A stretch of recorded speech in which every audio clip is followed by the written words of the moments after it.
finora della tradizione sarda, ma di un po' di tradizione molisana. Prego. Con molto piacere. Grazie a tutti, ringrazio il sindaco, gli amici Cristian e Claudia.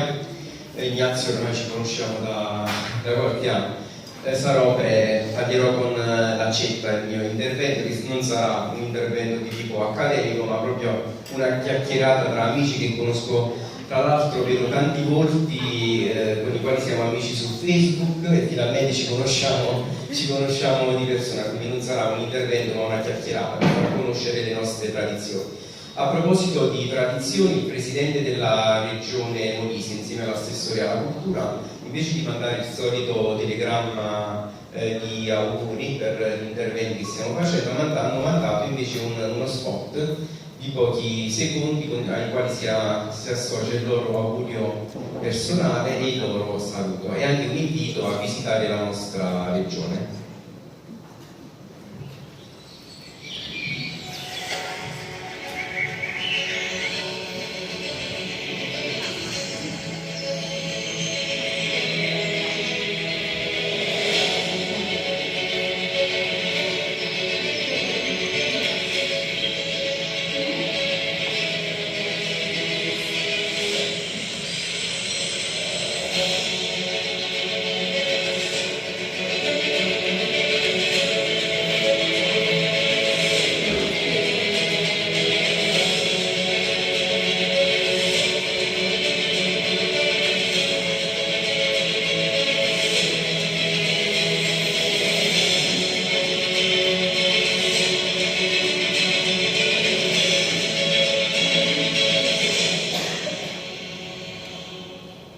Vi aspettiamo in Molise.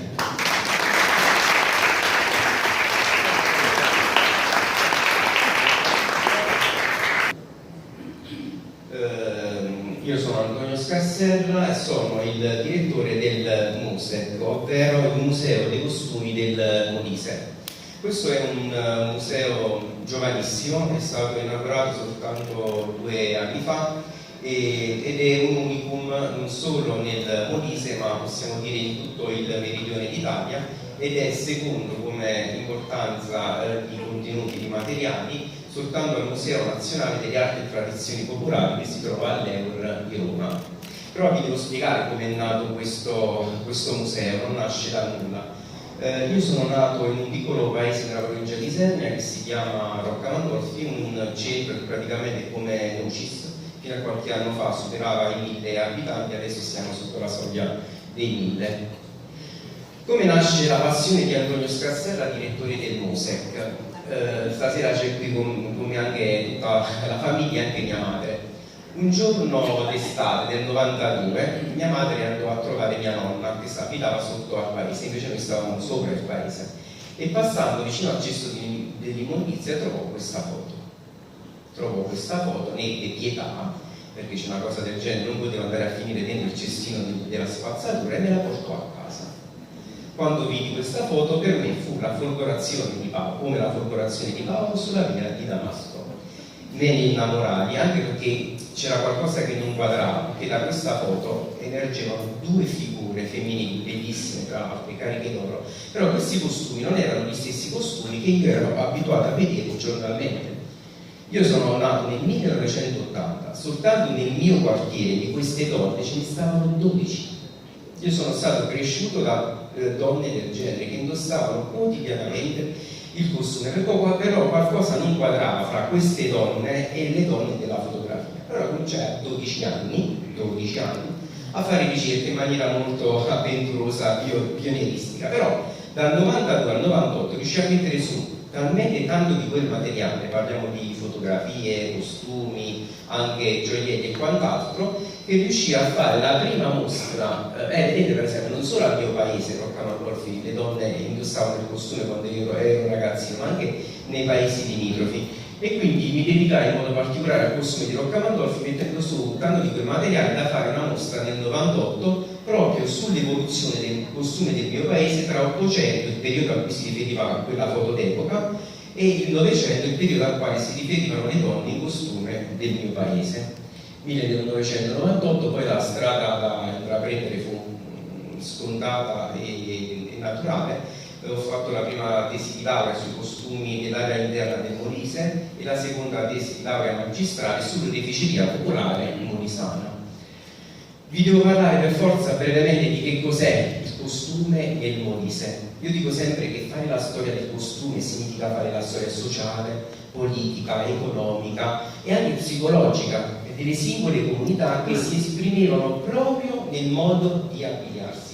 Io parlo sempre della piccola storia, che però fa la grande storia, quella storia che non è stata mai scritta sui libri di carta che abbiamo studiato, ma che è impressa proprio nel DNA delle genti. La prima cosa, quando si parla di costumi tradizionali, almeno dalle nostre parti, non ci si riferisce al costume indossato quotidianamente, eccolo qua, le donne alla mia sinistra indossano costumi quotidiani, ma si riferisce al costume delle cosiddette pacchiane, ovvero alle donne che indossavano il costume festivo. Era un costume, vedete, sono dello stesso paese, però a sinistra c'è quello quotidiano, a destra c'è quello festivo, in modo particolare quello da sposa. Nel Molise ci sono tanti paesi, soprattutto nella zona mediana, che distano tra di loro una manciata di chilometri, 4-5 km, 6-7, dipende, ma sono vicinissimi. Ma hanno un dialetto e un costume completamente diverso. Questo che cosa ci fa capire? Il bisogno delle nostre donne di acquisire una precisa fisionomia nel modo di abbigliarsi, cioè volevano differenziarsi dalle donne del paese vicino vestendo in maniera completamente diversa. E poi pensate che il loro costume era oggetto di vanto, ma il costume delle donne del paese vicino era oggetto di disprezzo. Gliene dicevano di tutti i colori. Vedete però, questi sono due costumi di due paesi diversi ma vicini e hanno uno schema uniforme di base, camicia, maniche, gonna, corpetto. Ciò che va a fare la differenza è il taglio, il modello, ma soprattutto i colori, le rifiniture e gli accessori. Perciò io posso parlare e mi piace parlare di un costume per ogni fase della vita, perché questo costume, perciò dicevo prima la prima domanda, che cos'è il costume? A differenza dell'abito che indossavano le donne di un certo livello, le cosiddette signore, il costume indossato dalle contadine era un costume che parlava. Innanzitutto abbiamo visto la differenza tra il quotidiano e il festivo, ciò che non avveniva di solito per le donne di un certo rango. Sì, il giorno di festa usavano abiti particolari, ma belli comunque tutti i giorni. Invece per le contadine il costume era diverso. Ma questo costume ci dice ancora di più, perché esiste un costume per ogni stato sociale, ma soprattutto per ogni fase della vita. Vedete, questo è un paese vicino al Nilo, Lechino, donne che fino a 10 anni fa andavano girando in questa maniera nel paese, però adesso i colori non sono nitidi, ma credetemi, questa prima signora, anche se abbastanza anziana, indossa un costume con il colore principale che è verde scuro, verde oliva. Invece la coniugata predilige il rosso sin dai romani, è il colore dell'amore, il colore della passione, ma anche il colore della sessualità. E invece la vedova ovviamente il nero, con l'aggiunta di alcuni colori che sono molto particolari, però ci vorrebbe una giornata per spiegare il perché dei colori giallo e celeste sul nero. Quindi un costume per ogni fase della vita. Il costume più bello ovviamente era il costume delle nozze, che però è strettamente collegato a quello della morte. Ecco, questa è una foto di un corteo nuziale che è stata scattata proprio verso la fine dell'Ottocento in un paese. Sicuramente si tratta di un matrimonio combinato, perché la sposa più che la moglie dello sposo sembra la madre, e lo sposo infatti non ha un'espressione molto felice.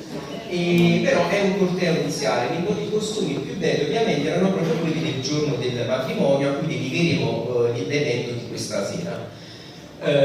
Il costume nuziale veniva indossato poche volte nella vita, quando ci si sposava, quando si battezzava il primo figlio maschio, non la prima figlia femmina, il primo figlio maschio, l'erede, il primogenito, e sul letto di morte. Perché nel Molise le donne, quando pensavano al costume nuziale, si facevano un film praticamente, ma uno di quei film molto grandi e fantasiosi, perché pensavano che il costume indossato il giorno delle nozze, proprio perché era venuto a contatto con il sacro, con la sacralità del rito, avesse addirittura la proprietà, la facoltà di di far ricongiungere la donna al marito morto nelle stesse condizioni, addirittura fisiche e sentimentali del giorno del matrimonio, oltre che a voler apparire belle agli occhi di Dio nel giorno del trapasso per ricevere il giudizio dell'Onnipotente.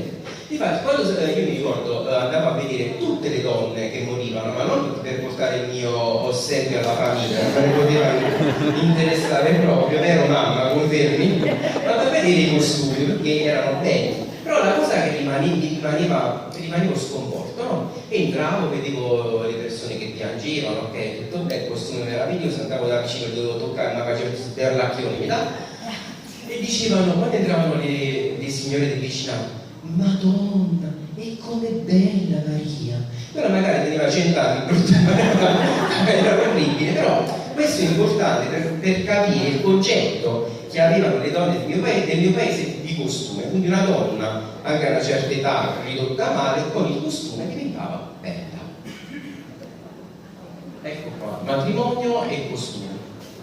Parliamo sia nel filo conduttore del mio discorso, è ovviamente il matrimonio, i costumi legati al matrimonio. Prima di arrivare al matrimonio, nel Molise era d'obbligo superare tutta una serie di riti di passaggio che, se superati con un certo successo, garantivano le nozze. La prima fase della prima fase dei riti nuziali era il trasporto del corredo. Voi dovete sapere che la mia non è soltanto una professione, non è che sono il direttore del museo perché sono laureato in beni culturali, ho fatto no, io sono malato, la mia non è una passione, la mia è una malattia, perché la passione è una cosa che si basa anche sul raziocinio, invece la malattia non c'è rimedio. Infatti io e mia moglie ci siamo sposati in costume tradizionali. Abbiamo fatto tutti i riti di passaggio con successo, fortunatamente, e la settimana prima del matrimonio abbiamo trasportato il corredo dalla casa di mia moglie a casa di mia madre. Il trasporto del corredo prevedeva tutto un rituale particolare e le uniche donne a non portare il corredo erano soltanto la sposa, la madrina di battesimo e la comare. Subito prima del trasporto del corredo c'era l'apprezzamento della dote. Ovviamente quando nasceva una bimba in una famiglia molisana era vista come una disgrazia. Se nasceva un bimbo, erano tutti contenti, ma quando nasceva una bambina, è nata una bimba, questa era l'espressione dei genitori, perché? Perché dovevano garantire il corredo, perché la ragazza molisana, bella che fosse stata, avvenente, però se non aveva un minimo di dote, col cavolo che se la sposavano. Le sue possibilità erano due: o si andava a fare monaco o diventava prostituta. Cioè il futuro non è che fosse proprio roseo. Allora i genitori garantivano il minimo del corredo, però questo corredo doveva essere quantificato, messo per iscritto davanti a un notaio, e credetemi, molti matrimoni molisani sono andati all'aria per un asciugamano in meno. Perché anche con l'asciugamano promessa era venuta bene, quindi il matrimonio andava a bene. Per l'ordine del trasporto non vi sto a tediare molto, ma vi dico soltanto che nulla veniva a caso nel Molise. C'era un ordine rigoroso con il quale trasportare la dote. Ecco, questo è il corteo della dote di mia moglie, che portò 40 cesti, e questi cesti venivano portati da 40 ragazze che dovevano essere rigorosamente nubili. Ovviamente non siamo andati a vedere se nubili e vergini, nubili sicuramente perché non erano sposati, sulla verginità non abbiamo indagato. La verginità attraverso i costumi si nota dal copricapo bianco, ma siccome dovevano portare i cesti avevano il fazzoletto quotidiano, e dai nastrini bianchi con i quali vengono attaccate queste ciappe, questi ganci al corpetto. Il primo cesto che veniva portato era il dono della figura della sposa al suocero: i calzini di lana, una camicia e un cappello. Con il cappello la sposa accettava l'autorità del suocero. Il secondo cesto invece, è il primo, nel cesto si portavano le scarpe, la camicia e il fazzoletto della suocera, e poi negli altri cesti c'erano i doni per i cognati, per le cognate, eccetera. Seguivano poi, vedete, si svenavano praticamente. Poi seguivano i cessi con le camicie, con le lenzuola, con le coperte, aspetta giusto un secondo, con i cuscini, e poi in fila al corteo c'erano gli asini. Gli asini portavano i materassi, portavano i contenitori in rame, le suppellettili per la casa e le suppellettili in legno. Poi proprio alla fine veniva portato il costume, ma non era il costume della sposa che avrebbe indossato il giorno del matrimonio, erano i costumi che la sposa si portava in dote perché aveva ricevuto a casa. Perché il costume nuziale nel Molise, ancora oggi lo facciamo, viene regalato dalla suocera. Sì. Poi le famiglie che se lo potevano permettere alla fine mettevano dei bauli nei quali mettevano anche i gioielli che avevano regalato alla figlia.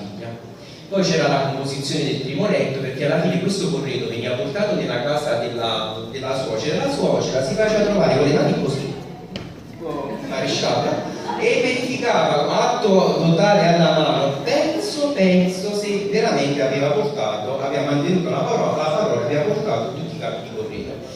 Se la cosa andava a buon fine, che cosa succedeva? Veniva portato il corredo all'interno della casa e veniva preparato il letto nuziale. Questo letto nuziale doveva essere preparato dalla madre della sposa, dalla madrina di battesimo e dalla comare, però c'era un rituale per fare questo letto. Si mettevano i materassi e dopo il materasso veniva messo un lenzuolo molto doppio per coprire i materassi nuovi, ovviamente doveva essere tutelato, e si metteva un primo amuleto. Questo primo amuleto serviva per favorire l'amplesso, l'unione degli sposi.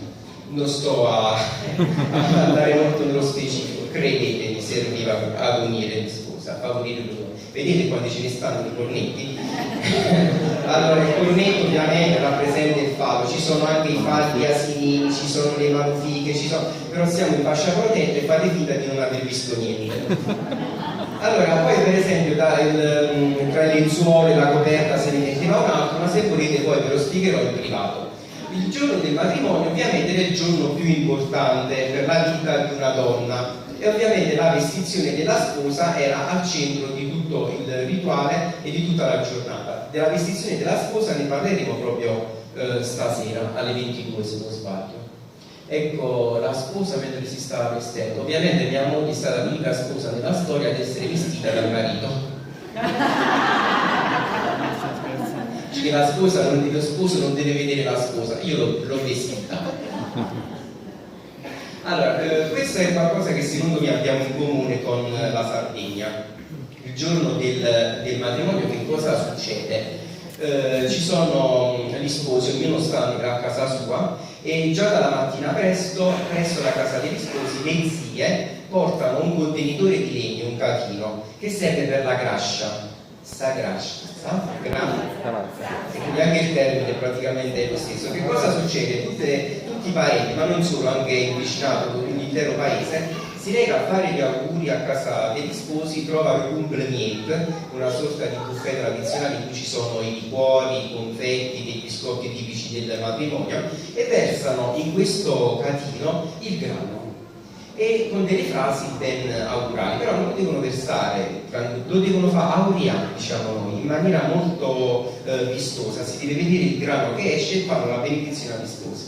Prima dell'uscita degli sposi anche le mamme benedicono i figli, dopodiché iniziano due cortei, il corteo nuziale dello sposo e il corteo nuziale della sposa. Però nel Molise anticamente i genitori non accompagnavano gli sposi perché la mamma della sposa rimaneva in casa a piangere la perdita della figlia, non andava in chiesa e non andava nemmeno al banchetto nuziale, piangeva la perdita della figlia. Magari non vedeva l'ora di togliersela da casa che ci stava 7-8, però la formalità del rito voleva così.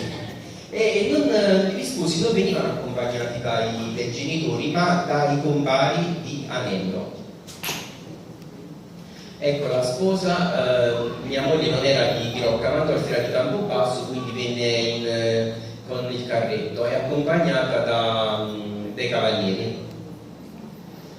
Poi un altro rituale bello, forse non so se c'è anche da voi, è quello dell'accoglienza della sposa da parte della suocera. Ecco mia mamma che accoglie la sposa all'entrata della chiesa, vicino all'acqua santiera.